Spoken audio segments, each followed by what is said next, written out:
Olha, o Tribunal de Justiça do Rio Grande do Sul vai ampliar o sistema de videoconferência em presídios gaúchos. O objetivo é diminuir a ausência de presos nas audiências. Para falar sobre este assunto, eu recebo aqui no estúdio o presidente do Tribunal de Justiça do Rio Grande do Sul, o desembargador Luiz Felipe Silveira de Fini. Tudo bem com o senhor, doutor de Fini? Seja bem-vindo mais uma vez. Prazer estar aqui nessa casa. Obrigado pela sua disponibilidade. Sei que o seu tempo é curto, a gente gosta de valorizar o máximo possível aqui a sua presença. A novidade é essa mesmo? Está tudo certo para a implantação desse sistema de videoconferência? Que facilidade isso vai trazer? Bem, nós temos hoje um nível de dificuldade muito grande. Para tu tenhas ideia, teus telespectadores, no mês passado, o nível de frustração de audiência, quer dizer, a audiência que não se faz, porque a SUSEP não apresentou presos na região metropolitana, foi de 50%. Metade, então, metade. Isso é um prejuízo não só para o processo, não só para a estrutura judiciária. Quais motivos, desculpa? Os motivos alegados pela SUSEP são falta de pessoal, falta de viatura, etc e tal. Agora, essa questão não é uma questão pontual, essa questão... E são justificativas confirmadas? Eu acho que, em parte, elas são reais. Por outra parte, existe todo um clima ruim criado no Estado, por exemplo, com os atrasos salariais, que acho que também, de alguma forma, uma vontade, acabam criando uma ausência de uma maior motivação. É óbvio que se hoje for apresentar as coisas rigorosamente dentro dos limites legais, não consegue. Agora, 50% das audiências não sair é uma situação muito grave e prejudica não só o juiz do processo, mas a vítima, as testemunhas, que a vítima já foi alvo de uma violência, ainda tem que ir ao fórum. Aí chega lá, é mandado embora, por quê? Porque a SUSEP não apresentou o réu. Então, para tentar diminuir um pouco esse problema, porque videoconferência é uma coisa, em princípio, para maiores deslocamentos, não é para deixar de trazer preso do presídio central para o foro central, porque esse é um deslocamento fácil. Né? Mas nos deslocamentos maiores, por exemplo, eu sempre dou um exemplo, que o ano passado houve um detento que é conhecido pela alcunha Seco, que teve que ir a uma comarca do interior. Então, monta-se uma operação de guerra, carros, agentes, isso dá despesa, tem gasolina, tem viatura, tem diária. Além do risco de resgatar. E tem que ser uma estrutura maior, porque existe o risco de resgate. Aí ele compareceu perante o juiz e disse: não vou responder. Ora, isso não se justifica que se faça o deslocamento físico.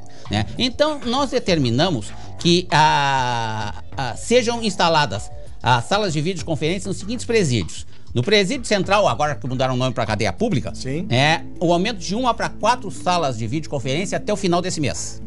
E num cronograma um pouco mais longo, que abrange o ano que vem, a instalação de salas de videoconferência nas seguintes penitenciárias: na PASC de Charcadas, na Penitenciária Estadual de Santa Maria, na Penitenciária Modulada Estadual de Osório, na Penitenciária Estadual do Jacuí, na Penitenciária Feminina Madre Peletim, em Porto Alegre, no Presídio Regional de Pelotas, no Presídio Regional de Passo Fundo, no Complexo Prisional de Canoas, no Presídio Regional de Santo Ângelo, no Presídio Regional de Santa Cruz, na Penitenciária Estadual de Arroio dos Ratos, na Penitenciária Estadual do Rio Grande, na Penitenciária Modulada Estadual de Ijuí, na Penitenciária Modulada Estadual de Uruguaiana e no Presídio Regional de Bagé. Então, com a criação de salas de videoconferência em todas essas casas, que são as grandes casas do Estado, nós cremos que um número significativo de audiências vai poder ser feito por essa forma e esperamos que a SUSEP, então, tendo um menor número de presos a apresentar, realmente se empenhe e aumente os seus meios para que as audiências possam ocorrer sem frustração.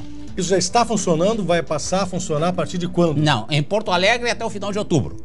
E no interior, implantação gradual ao longo do ano de 2018. Então, até final de 2018 vai estar tudo funcionando. Final de 2018, todas essas penitenciárias devem estar ocupadas com salas de videoconferência. O tribunal já calculou a economia, mais ou menos, não? Isso vai causar um investimento inicial. Na verdade, para o tribunal vai aumentar a despesa, porque é o tribunal que faz esse investimento. E a diminuição de despesa vai ocorrer para a SUSEP. Para a SUSEP. Então a SUSEP vai economizar. A SUSEP vai economizar. Mas, de qualquer forma, nós achamos que, enfim, é um esforço que nós devemos fazer, sacrificando um pouco o nosso orçamento. E quando a gente defende o orçamento do Poder Judiciário para poder fazer esse tipo de ação, vai apresentar um ganho geral para a segurança pública. Que maravilha. Deixa eu lhe perguntar, ontem nós mostramos aqui uma reportagem da SBT Rio Grande sobre aquele desabafo de um coronel se referindo à questão do prende-solta. Claro que muita gente alegou que ele se referiu a um fato errado, não foi a justiça que soltou, foi o próprio delegado de polícia. De qualquer forma, vale como exemplo, e essa é uma demanda de vários profissionais da segurança pública, principalmente a polícia, que correm sérios riscos para prender o criminoso, repreender a Brigada Militar. Tem casos aí de criminosos que já foram presos 9, 10, 12 vezes, né? E acabam sendo soltos. Esse prende e solta, a polícia prende e a justiça solta. Eu gostaria de mostrar para o senhor aqui um trechinho do que o coronel falou ontem, e já quero saber a sua opinião. Por gentileza, solta aí o trechinho para o nosso desembargador ouvir. Não está na hora de alguém criar vergonha na cara? E não sou eu, não é a Brigada. Não é a Polícia Civil, porque é o retrabalho. O retrabalho, o que fazer para diminuir esse retrabalho? Qual é o ponto nevrálgico, chave da lei que permite que advogados bem remunerados, ou defensores públicos ou não, consigam botar na rua um criminoso que deveria ficar preso? Bom, primeiro eu acho que nós temos que pontuar esse fato, já que esse vídeo surgiu bastante em redes sociais, e claro, tu sabe, mas talvez nem todos saibam, né? Este menor que foi feito esse escândalo, que eu não tenho outro termo para utilizar isso, sim, esse menor foi preso 2 vezes e foi solto na delegacia de pronto atendimento da Polícia Civil. Nas duas vezes? Nas 2 vezes. Não foi apresentado ao fórum. Tanto que logo que surgiu dessa declaração irresponsável, não tem um outro nome para dizer com relação a isso, talvez ao autor se aplicasse a expressão que ele usou, criar vergonha na cara antes de dizer coisas que não são, a juíza de Guaíba já ligou dizendo, olha, não foi apresentado ninguém aqui. Então, essa é uma questão que é uma declaração muito irresponsável. Agora, por que é preso e eventualmente solta? Tanto pelos motivos legais, que as prisões no Brasil são todas temporárias. No Brasil não existe prisão perpétua, então todo mundo que é preso vai ser solto um dia, tá? Mas aquelas solturas anômalas, eu digo que ocorrem por 2 coisas. Primeiro, por essa não apresentação, que faz com que não sejam seguidos os prazos do processo de réu preso, porque o réu preso tem um prazo máximo para o processo se completar, né? Aqui no processo comum é 81 dias, no processo de tóxicos é um pouco mais avançado, mas não apresenta 1, 2, 3 vezes, frustra as audiências, acaba não conseguindo cumprir o prazo, sendo obrigado a colocar em liberdade. E, em segundo lugar, pela absoluta falta de vagas no nosso sistema prisional. Hoje, no Rio Grande do Sul, tem 7.852 detentos em prisão domiciliar. E estão em prisão domiciliar porque deviam estar em prisão domiciliar? Não, porque não tem vaga no sistema prisional. 7.852. Quase 8 mil presos, que é então. Praticamente todo o regime aberto. O regime aberto está em prisão domiciliar. Era para estar com tornozeleira, mas não tem tornozeleira, então metade está com tornozeleira, metade sem, tá? E um número significativo do semiaberto.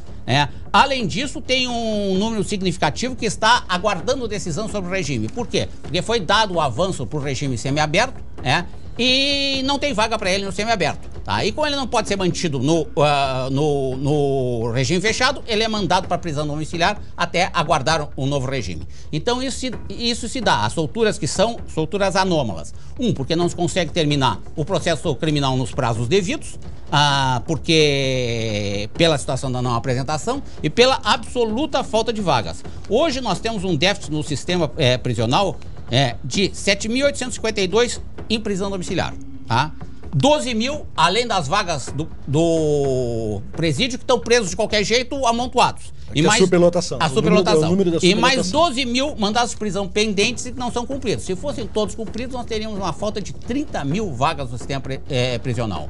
A população carcerária tem aumentado 7% ao ano, mais do que qualquer número de crescimento da população. Então, tem se prendido mais. Mas a situação de segurança pública, todos vemos que continua muito desfavorável. Desembargador, como é que fecha, a sua opinião, assim, na prática, a curto prazo, essa fábrica de bandidos?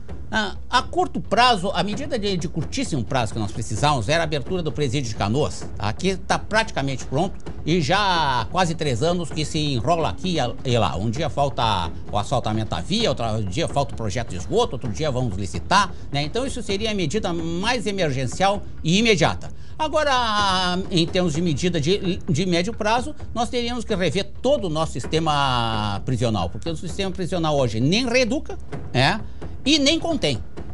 As APACs são uma experiência bem sucedida em outros estados, que são parcerias com a comunidade, que poderiam vir para o Rio Grande do Sul, e até houve um convênio que foi feito com a Secretaria de Segurança que aponta nesse sentido, mas do convênio até as coisas se tornarem realidades há um grande caminho. E nas nossas grandes casas prisionais, o problema é que os bandidos não estão nem contidos, porque eles não estão em cela. Nos presídios administrados pela SUSEP, os presos estão em cela, Mas nas grandes casas que são administradas pela Brigada Militar, não porque seja brigada, mas porque são grandes casas, né? Eles estão soltos em galeria. Bom, soltos em galeria eles não estão nem contidos, porque eles estão lá num grande escritório central do crime. Um escritório central de muito más condições materiais, mas na qual eles estão organizados praticamente numa assembleia permanente do crime. Então, a curtíssimo prazo nós temos que abrir canoas, tá?